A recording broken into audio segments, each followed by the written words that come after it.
Dowman. Maybe he can rescue the situation for Arsenal. It's a lovely balletic move, and it's a brilliant save from Rob. Max Dowman, 16 years old, and somehow already sitting inside the biggest conversation around Arsenal's season. Because right now, Arsenal are deep in a Premier League title race where every match feels like it could tilt the entire table.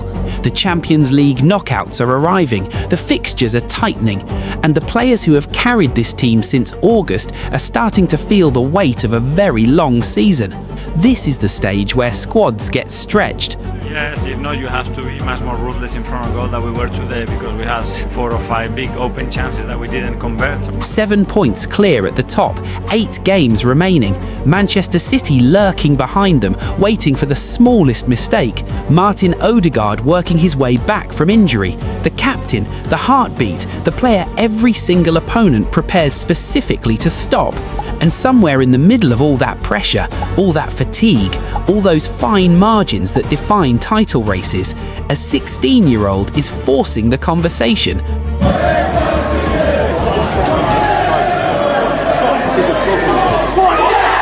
In the FA Cup against Mansfield Town, Arsenal did something no Premier League club had ever done before, starting 2 players aged 16 or under in the same competitive match. One of them was Max Dowman. 5 shots, 3 on target, chances created for Gabriel Jesus and Leandro Trossard, denied repeatedly by the goalkeeper on a pitch that looked like it had survived 3 winters and hadn't quite recovered. And this wasn't a random academy debutant getting a feel-good moment. This is the player who became the youngest goalscorer in UEFA Youth League history at 14, the second youngest player in Premier League history at 15 years, 235 days, the youngest player ever to appear in the Champions League, breaking a record that belonged to Youssoufa Moukoko by more than 2 months. A teenager with records already piling up, and a football intelligence that has made Mikel Arteta quietly trust him around the first team. So the question suddenly becomes fascinating.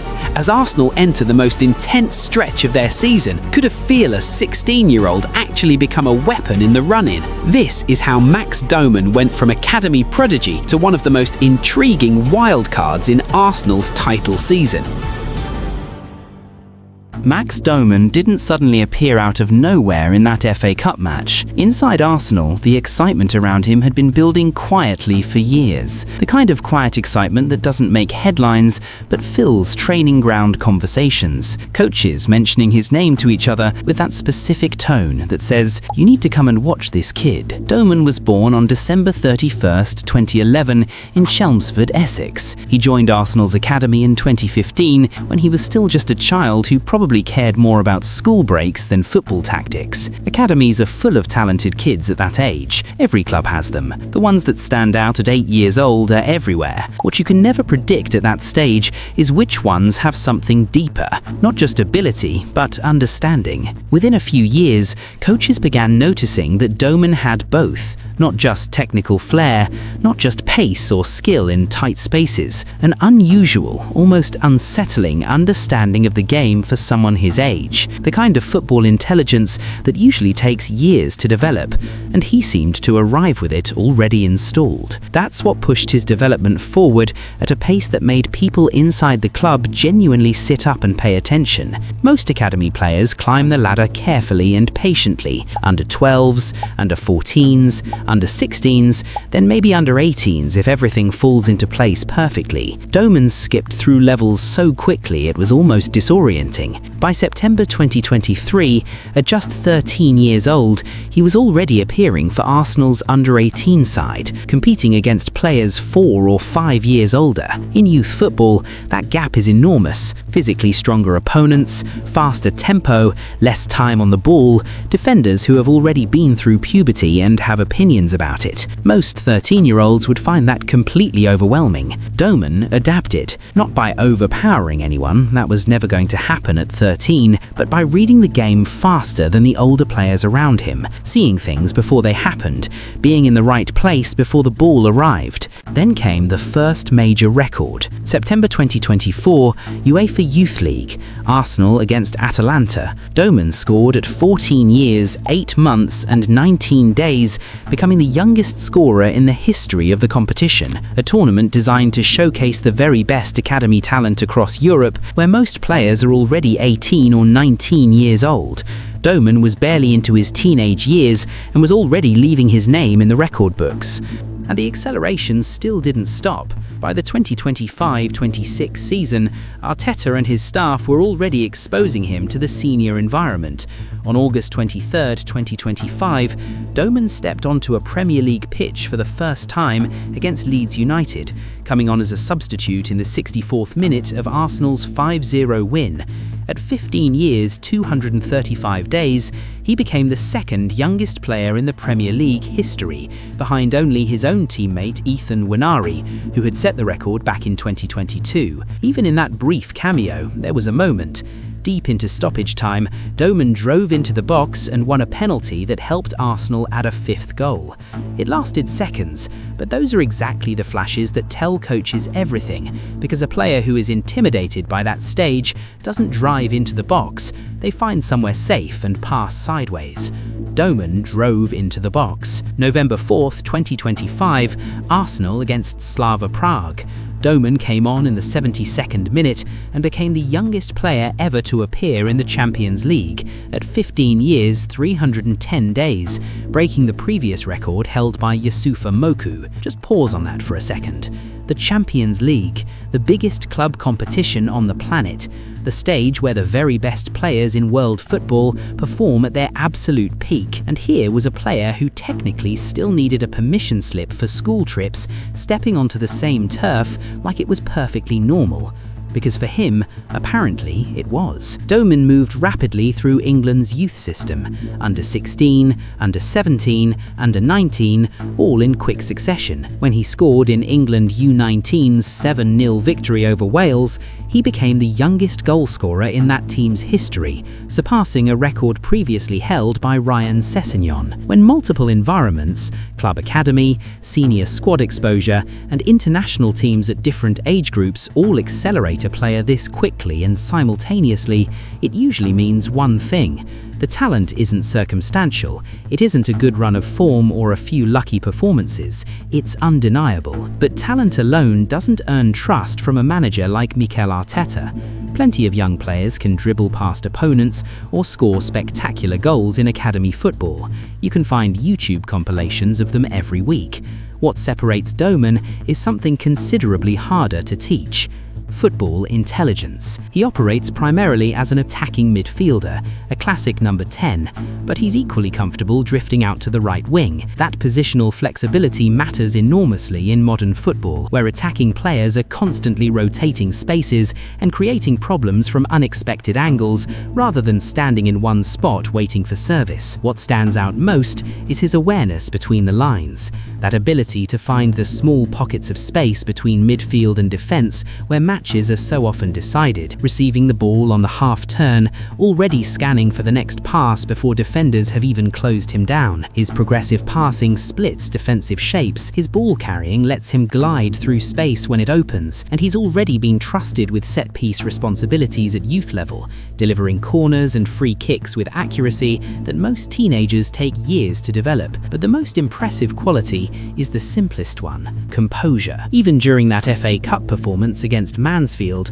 on a pitch that looked like it had survived 3 winters and a rugby tournament and hadn't quite recovered, Dowman played with clarity. He controlled the tempo when he received the ball, attacked space confidently, and created opportunities for senior players like Gabriel Jesus and Leandro Trossard. He wasn't feeding off them. In moments, they were feeding off him. That kind of calmness at 16 is genuinely rare. Arteta described it in the most straightforward way possible after one of his early senior appearances. He said that with Dowman, everything feels natural. He just plays football with courage and determination, and that might be the most telling detail in this entire story. Because when a teenager walks into elite professional football and looks comfortable rather than overwhelmed, when the lights and the crowd and the occasion don't seem to register as anything other than another game, it means one very specific thing. The club didn't just discover a talent, they've been watching one grow for years. The interesting thing about Max Dowman isn't just his talent, it's the timing. Zoom out and look at Arsenal's season in March 2026, and suddenly you understand why a player like him becomes relevant. Not as a headline starter, not as some teenage messiah sent to save the campaign, but as something managers quietly value more than almost anything else in the final stretch of a season. A wild card. Arsenal are 7 points clear at the top after 29 matches, with 8 league games remaining, and Manchester City still lurking behind them. The kind of team that can win 8 games in a row and make the table look frighteningly different in the space of 3 weeks. And on top of the title race, the Champions League round of 16 has arrived, demanding 2 intense matches within the same week. Anyone who has followed football through this stage of a season knows how brutal it gets. Games arrive faster, recovery windows shrink, players who've carried the team since August start feeling the mileage accumulating in their legs in ways that don't always show up, obviously. Because fatigue doesn't always announce itself the way fans expect. It isn't players collapsing dramatically on the pitch, it's subtler and more dangerous than that. It's a pass played half a second too late, a midfielder who normally escapes pressure losing the ball because the body and brain aren't perfectly synchronized anymore. A striker who'd normally finish that chance watching it roll wide and staring at the sky wondering what happened. Martin Odegaard, Arsenal's captain and tactical heartbeat, has been navigating an injury spell that has affected his availability during one of the most critical stretches of the season. And when a player of his importance is missing, the whole team feels it in ways that go beyond the obvious. The passing lanes he creates, the tempo he sets, the way he drags defenders out of position just by receiving the ball, all of that disappears with him. When he returns from injury, the challenge becomes managing his minutes carefully rather than throwing him straight back into the deep end, because an Odegaard operating at 70%, rusty, cautious, not yet fully match sharp, can actually be less effective than a fresh alternative who is completely ready to go. Teams have already spent months studying Arsenal's patterns, the rotations on the right between Odegaard, Saka and the overlapping fullback, the left side overloads designed to pull defensive blocks apart.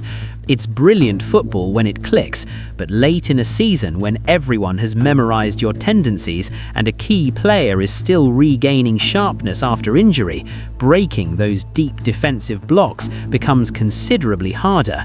You see it every year, a team dominating possession, moving the ball side to side, probing patiently for space, while the opposition sits in a low block with 10 players behind the ball, like they've collectively decided the penalty area is now protected heritage land and nobody is getting in.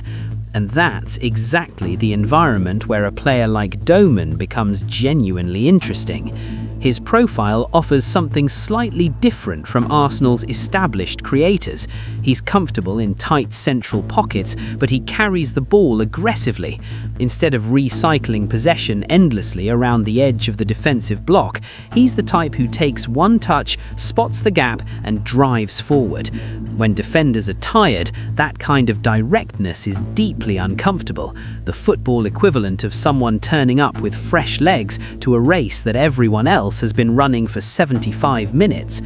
Anyone who has defended late in a game knows that specific feeling. Legs heavy, concentration dripping slightly, and then a teenager with boundless energy comes running straight at you with the absolute enthusiasm of someone who thinks every single dribble is a brilliant idea. It's exhausting just watching it happen. Sometimes that chaos is exactly what a controlled system needs. Arsenal's most common attacking structure morphs into a 3-2-5 shape in possession, with Odegaard typically orchestrating from the right side interior channel. When teams successfully crowd those spaces, which more teams are doing now, Arsenal's creativity can slow to a crawl. Dowman offers an alternative. He can operate as a central attacking midfielder, receiving between defensive lines and immediately driving forward. He's also comfortable drifting right, the same channel Odegaard occupies, allowing him to combine with the winger or isolate a fullback one-on-one. That versatility makes him a natural late-game option. Picture Arsenal in the 75th minute, chasing a goal. The opposition block is compact. Odegaard is being tightly marked. The midfield battle has become slow and physical. Introducing Dowman in that moment changes the entire dynamic. Fresh legs, direct dribbling, a player who will attack defenders rather than move the ball sideways for the 14th consecutive time. In European knockout football specifically, that unpredictability becomes even more valuable. Champions League matches turn chaotic in the final 20 minutes, structure loosens, spaces open, and managers desperately search for attacking creativity. Controlled minutes for Dowman against tired defenders is where his game genuinely flourishes. The key here isn't that Dowman suddenly becomes a central figure in Arsenal's season. Nobody is suggesting that. It's something subtler. He becomes an option, a fearless, creative option who reads the game quickly, carries the ball directly, and brings the kind of fresh energy that arriving players have in abundance precisely when everyone else is running low. And in a title race, the decisive moment rarely comes from the obvious hero. Sometimes it comes from the wild card nobody planned for. Zoom out from the individual moment and something bigger comes into focus. Max Dowman isn't just a talented teenager who had a good afternoon against Mansfield. He's already part of football history, and it reflects something Arsenal have quietly built into the club's DNA. Saka debuted as a teenager and became one of the Premier League's most decisive attackers. Nwaneri broke the age record and kept developing. Lewis Skelly integrated through composure and tactical intelligence. Arteta doesn't promote young players because they're exciting, he promotes them because they're ready. His system demands pressing triggers, positional discipline, and quick decision-making. Players who can't process information fast enough don't survive in it. Dowman, by every indication, processes it faster than most, which brings everything back to the present moment. Arsenal's run-in comes down to three things every title race eventually demands: pressure, fatigue, and fine margins. Matches tighten, opponents sit deeper, experienced players manage heavy legs and heavier expectations. And sometimes the decisive moment doesn't come from the obvious hero. Sometimes it comes from the fearless teenager who hasn't yet learnt that football is supposed to be stressful and plays like it. Dowman won't be Arsenal's headline hero this season, but if the timing is right, he could be something equally valuable. The wild card nobody planned for.